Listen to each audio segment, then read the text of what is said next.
ጤና ይስጥልን የተወደዳችሁ የገበያ ሚዲያ ተከታታዮቻችን የመስከረም 22 ቀን 2018 ዓ.ም ዕለታዊውን የምዕራፍ 2 የምሽት የዜና ዘገባችንን ይዘንላችሁ ቀርበናል። የተመረጡ ምጣኔ ሀብታዊ፣ ማህበራዊና ሌሎች አዳዲስ መረጃዎችን በዜና ዘገባችን ላይ አካተናል። አብራችሁን እንድትቆዩ እንጋብዛለን። በቅድሚያም አርዕስቶችን። አዲሱ የመንግስት ሰራተኞች የደሞዝ ስኬል ይፋ ሆነም። በዚህም አዲሱን የደሞዝ ስኬል በሚመለከት አዳዲስ መረጃዎች ወጥተዋል። በዝርዝር እናጋራችኋለን። አዲሱ የተሽከርካሪ ታርጋ ቅየራ የሚተገበርበት ቀን ይፋ ሆነም። በሌላ በኩል ተሽከርካሪዎች የጋዝ ልቀት መቆጣጠሪያ መሳሪያ እንደሚገጠምላቸው ተነግሯል። ሙሉ መረጃውን የምትሰሙት ይሆናል። በዛሬው ዕለት የሁለት ታላላቅ ሀገራዊ ፕሮጀክቶች የግንባታ መሰረት ድንጋይ ተቀመጠም።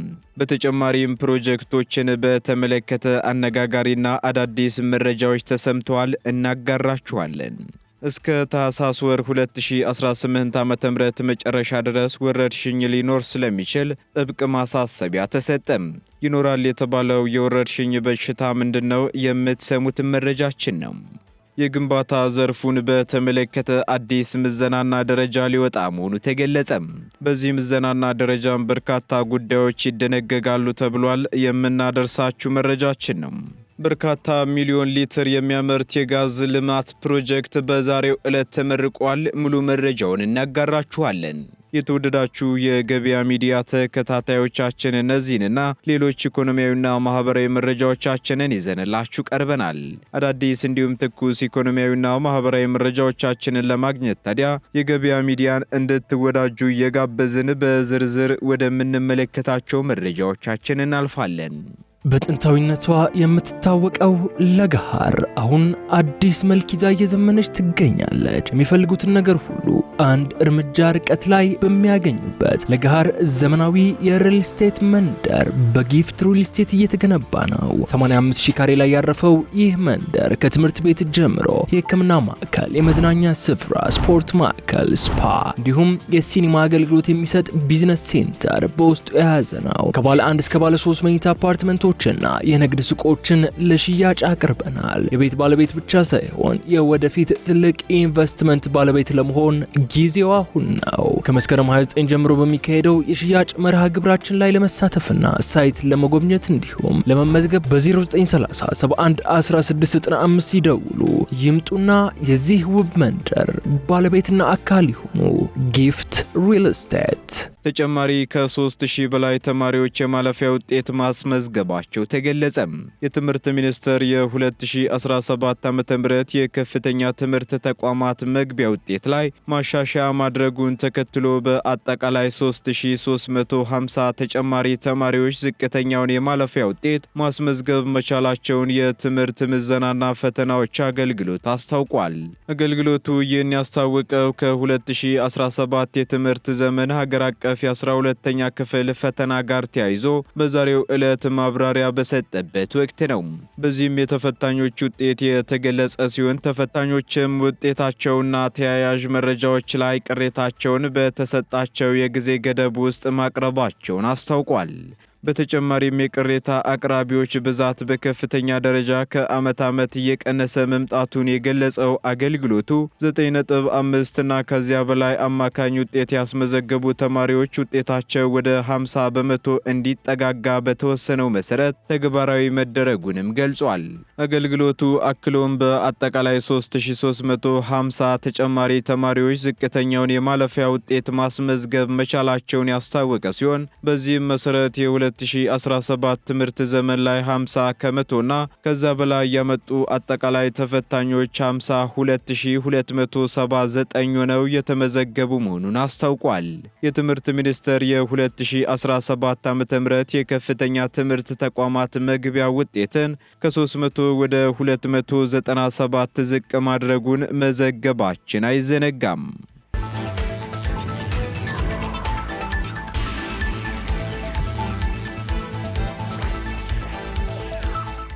ነገ ከቀኑ 5 ሰዓት ጀምሮ እስከ ቅዳሜ ማታ 12 ሰዓት ድረስ የሞተር እንቅስቃሴ አይኖርም ተባለም። የአዲስ አበባ ትራንስፖርት ቢሮ በከተማዋ ከሚከበረው የኢሬቻ በዓል ጋር ተያይዞ የሞተር ብስክሌት እንቅስቃሴ ላይ ክልከላ እንደጣለ አስታውቋል።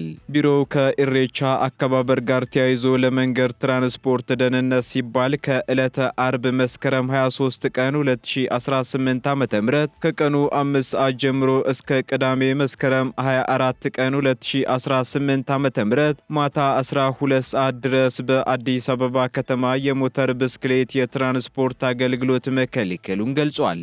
ይህን ተከትሎ የትራንስፖርት የትራፊክ ተቆጣጣሪዎችና የትራፊክ ፖሊሶችም አፈጻጸሙን ተግባራዊ እንዲያደርጉ ቢሮ መልእክቱን አስተላልፏል።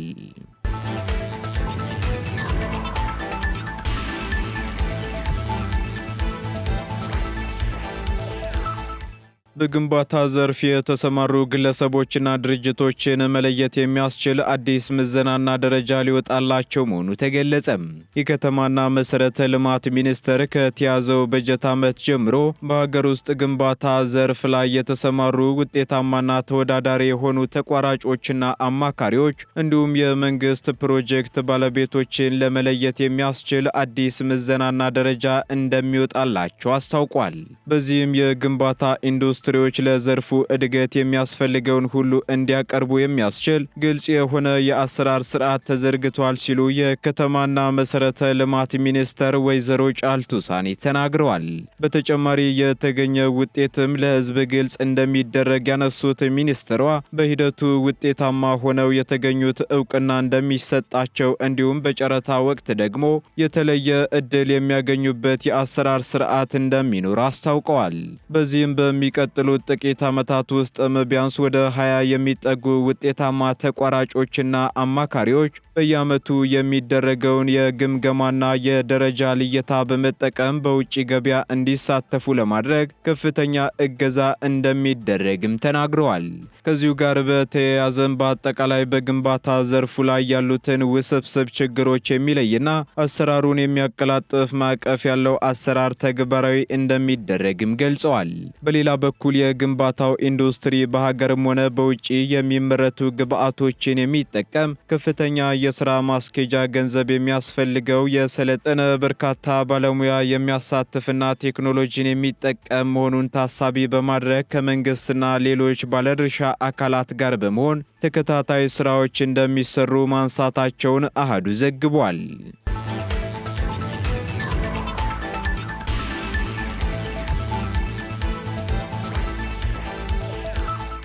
በዛሬው ዕለት የግዙፉ ነዳጅ ማጣሪያ ፋብሪካ ፕሮጀክት የመሰረተ ድንጋይ ተቀመጠ።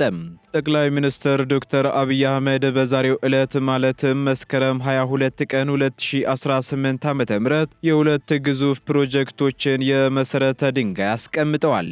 በዚህ ወቅትም ጠቅላይ ሚኒስትሩ ባስተላለፉት መልእክት ዛሬ ለኢትዮጵያውያን ሁሉ የሚያኮራ ታሪካዊ ሁነት ተፈጽሟል ብለዋል።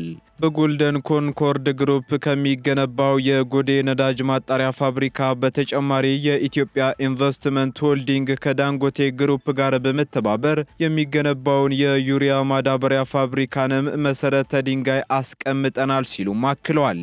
የጎዴ ነዳጅ ማጣሪያ ከሂላል የነዳጅ ስፍራ ድፍድፍ ነዳጅ በማውጣት በማጣራትና በማጠራቀም በዓመት 3.5 ሚሊዮን ቶን የማምረት አቅም እንዳለውም ተገልጿል። በሌላ በኩልም የማዳበሪያ ፋብሪካው ከካሎብ የጋዝ ስፍራ በማውጣትና 108 ኪሎ ሜትር የማጓጓዣ ቱቦ በመጠቀም በዓመት 3 ሚሊዮን ቶን አምርቶ ያቀርባል የተባለው። በዚህም ደግሞ እነዚህ ፕሮጀክቶች የኢንዱስትሪ እድገትን ከማሳየት በላይ ናቸው ያሉት ጠቅላይ ሚኒስትር አብይ እድሎቻችንን የመጠቀም ትብብሮችን የማጠናከርና ሰላምን የማጽናት የጋራ ኃላፊነታችንን የሚያሳዩ ናቸው ሲሉም ተናግረዋል። በመሆኑም ኢትዮጵያውያን ሁሉ በህብረትና በአንድነት ለእድገት መሰብሰባችንን አጠናክረን እንድንቀጥል ሲሉም ጥሪ አቅርበዋል።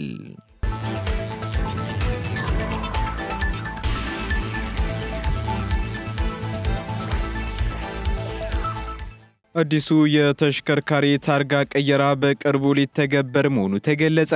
የትራንስፖርትና ሎጂስቲክ ሚኒስቴር ባወጣው የተሽከርካሪ ሰሌዳ ለውጥ መመሪያ መሰረት አዲሱ የተሽከርካሪ ሰሌዳ የመቀየር ስራ ከ2 ወራት በኋላ እንደሚጀምር አስታውቋል። በዚህም በኢትዮጵያ የተሽከርካሪዎች የመለያ ቁጥር ሰሌዳ አይነቶችና ምልክቶች መወሰኛና የአገልግሎት አሰጣጥ መመሪያ 1050/2017 ሆኖ መጽደቁን በሚኒስቴሩ የትራንስፖርት አገልግሎትና ቁጥጥር ዘርፍ አማካሪው አቶ አሰፋ ሀዲስ ተናግረዋል። ይህ አሰራር ደግሞ ሚኒስቴር መስሪያ ቤቱ ትክክለኛ የሆነ የተሽከርካሪ ቁጥራዊ መረጃ ለማግኘትና ለማወቅ እንደሚያስችለው ገልጿል ሲል አሃዱ ዘግቧል። የሰሌዳ ለውጥ መመሪያው ዋነኛ ዓላማ ደግሞ ኢትዮጵያ የተቀበለቻቸውን ዓለም አቀፍ ስምምነቶች ታሳቢ ያደረገ ሰሌዳ በሀገሪቱ እንዲኖር ማስቻል እንደሆነም አብራርተዋል። በሀገሪቱ ትክክለኛ የሆነ የተሽከርካሪዎች ቁጥራዊ መረጃ ማግኘት ችግር መሆኑን የገለጹት አቶ አሰፋ ይህም ችግር እስካሁን መፍትሄ አለማግኘቱን ተናግረዋል።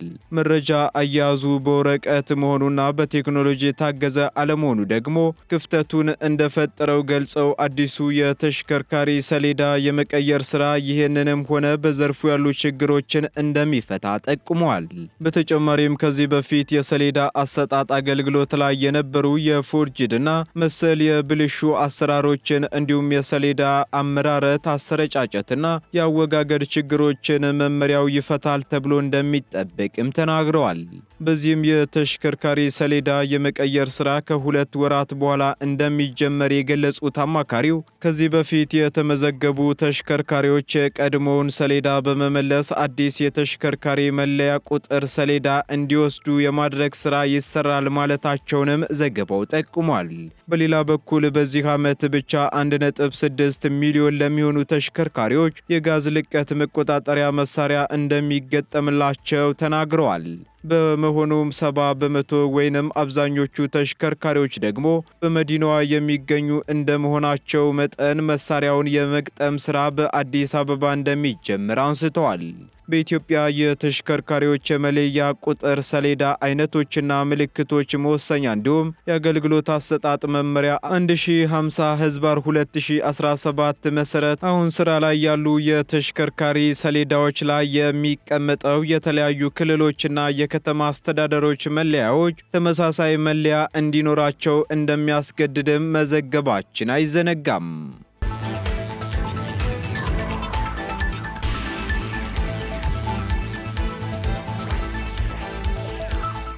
እስከ ታህሳስ ወር መጨረሻ ድረስ የጉንፋን ወረርሽኝ ሊኖር ስለሚችል ጥብቅ ማሳሰቢያ ተላልፏል። የኢትዮጵያ የሕብረተሰብ ጤና ኢንስቲትዩት ከሰሞኑ የተከሰተው የተለመደው የጉንፋን አይነት እንጂ አዲስ ወረርሽኝ አለመሆኑን በጥናት ተረጋግጧል ሲል አስታውቋል።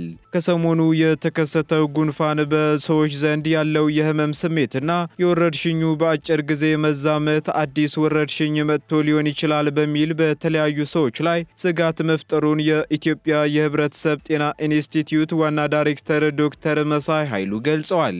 ይሁን እንጂ በማዕከላዊ ኢንፍሉዌንዛ የምርምር ማዕከል በተደረገው ጥናት መሰረት ምንም አይነት አዲስ ወረርሽኝ ወይንም በሽታ አለመገኘቱን ዋና ዳይሬክተሩ አክለዋል ሲል መናኸሪያ ሬዲዮ ዘግቧል። በመሆኑም የክረምት ወራት መጠናቀቁን ተከትሎ ከመስከረም አጋማሽ ጀምሮ እስከ ታህሳስ ወር መጨረሻ ድረስ በኢትዮጵያ የጉንፋን ወረርሽኝ ሊኖር ስለሚችል ህብረተሰቡ አስፈላጊውን ጥንቃቄ እንዲያደርግ የኢትዮጵያ ህብረተሰብ ጤና ኢንስቲትዩት አሳስቧል።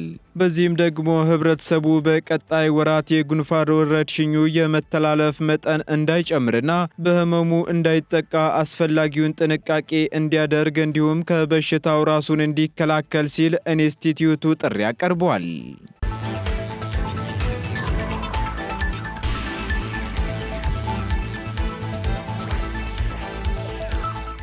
በርካታ ሚሊዮን ሊትር የሚያመርት የጋዝ ልማት ፕሮጀክት በዛሬው ዕለት ተመረቀም።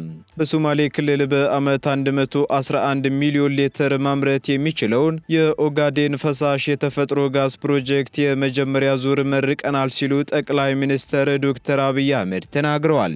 ጠቅላይ ሚኒስትሩ ይህን ያሉት ዛሬ መስከረም 22 ቀን 2018 ዓ.ም በማህበራዊ ትስስር ገጻቸው ባሰፈሩት ጽሑፍ ነው።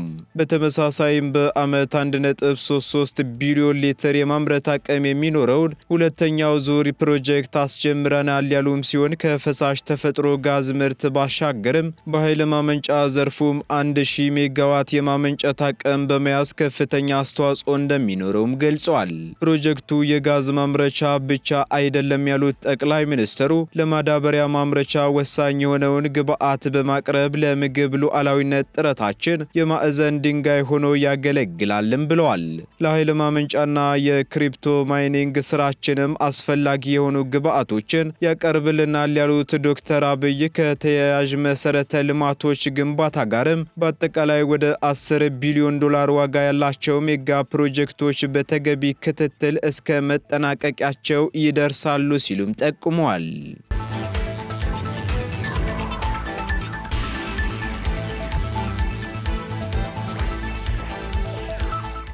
ቀጥለናል። ውድ ተከታታዮቻችን ወደ መጨረሻው ዝርዝር መረጃችን ስንሸጋገር አዲሱ የመንግስት ሰራተኞች የደሞዝ ስኬል ይፋ ሆነ። የፌዴራል ሲቪል ሰርቪስ ኮሚሽን ከመስከረም 2018 ዓ.ም ጀምሮ ተግባራዊ የሚሆነውን አዲሱን የመንግስት ሰራተኞች የደሞዝ ስኬል ይፋ አድርጓል። በዚሁ መሰረት የደረጃ አንድ የነባር የመንግስት ሰራተኛ መነሻ ደሞዝ ከ4760 ብር ወደ 6000 ብር ከፍ ሲል ጣሪያውን ደግሞ ወደ 7301 ብር ማሳደጉን ገልጿል። የደረጃ 2 ነባሩ የመንግስት ሰራተኛ መነሻ ደሞዝ ደግሞ 4929 ብር የነበረ ሲሆን በአዲሱ ስኬል መሰረት ወደ 6365 ብር ማደጉን ኮሚሽኑ ይፋ ባደረገው የስኬል ሰንጠረዥ ላይ አስቀምጧል። በተመሳሳይ የደረጃ 3 የነባር መንግስት ሰራተኛ መነሻ ደሞዝ ደግሞ 5104 ብር ሲሆን በአዲሱ ስኬል መሰረት መነሻው ወደ 6750 በማደግ ጣሪያውን ደግሞ ወደ 8177 ብር ከፍ አድርጎታል። እንዲሁም 5283 ብር የነበረው የደረጃ 4 የነባር መንግስት ሰራተኛ መነሻ ደሞዝ አሁን ላይ መነሻ ደሞዙ ወደ 7159 ብር ከፍ ያለ ሲሆን ጣሪያው ደግሞ ወደ 8630 ብር አድጓል። በተጨማሪም ከፍተኛው ነባር የመንግስት ሰራተኛ መነሻ ደሞዝ 21492 ብር ሲሆን በአሁኑ ስኬል ደግሞ ወደ 39000 ብር ከፍ ሲል ጣሪያውን ደግሞ ወደ 41243 ከፍ ማለቱን ይፋ አድርጓል። በሌላ በኩል የዲግሪ ተመራቂ መነሻ ደሞዝ ደግሞ ከ6940 ብር ወደ 11500 ብር እንዲሻሻል የፌዴራል ሲቪል ሰርቪስ ኮሚሽን አስታውቆ እንደነበር መዘገባችን አይዘነጋም።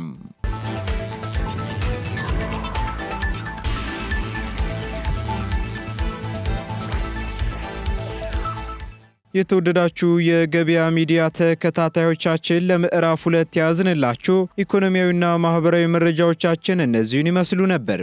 አዳዲስ እንዲሁም ትኩስ ኢኮኖሚያዊና ማህበራዊ መረጃዎቻችንን ለማግኘት ታዲያ ገበያ ሚዲያን እንድትወዳጁ እንጋብዛለን። ሰናይ ጊዜን ተመኘን። በጥንታዊነቷ የምትታወቀው ለገሃር አሁን አዲስ መልክ ይዛ እየዘመነች ትገኛለች። የሚፈልጉትን ነገር ሁሉ አንድ እርምጃ ርቀት ላይ በሚያገኙበት ለገሃር ዘመናዊ የሪል ስቴት መንደር በጊፍት ሪል ስቴት እየተገነባ ነው። 85000 ካሬ ላይ ያረፈው ይህ መንደር ከትምህርት ቤት ጀምሮ የሕክምና ማዕከል፣ የመዝናኛ ስፍራ፣ ስፖርት ማዕከል፣ ስፓ እንዲሁም የሲኒማ አገልግሎት የሚሰጥ ቢዝነስ ሴንተር በውስጡ የያዘ ነው። ከባለ 1 እስከ ባለ 3 መኝታ አፓርትመንቶችና የንግድ ሱቆችን ለሽያጭ አቅርበናል። የቤት ባለቤት ብቻ ሳይሆን የወደፊት ትልቅ ኢንቨስትመንት ባለቤት ለመሆን ጊዜው አሁን ነው። ከመስከረም 29 ጀምሮ በሚካሄደው የሽያጭ መርሃ ግብራችን ላይ ለመሳተፍና ሳይት ለመጎብኘት እንዲሁም ለመመዝገብ በ0930 71 1695 ይደውሉ። ይምጡና የዚህ ውብ መንደር ባለቤትና አካል ይሁኑ። ጊፍት ሪል ስቴት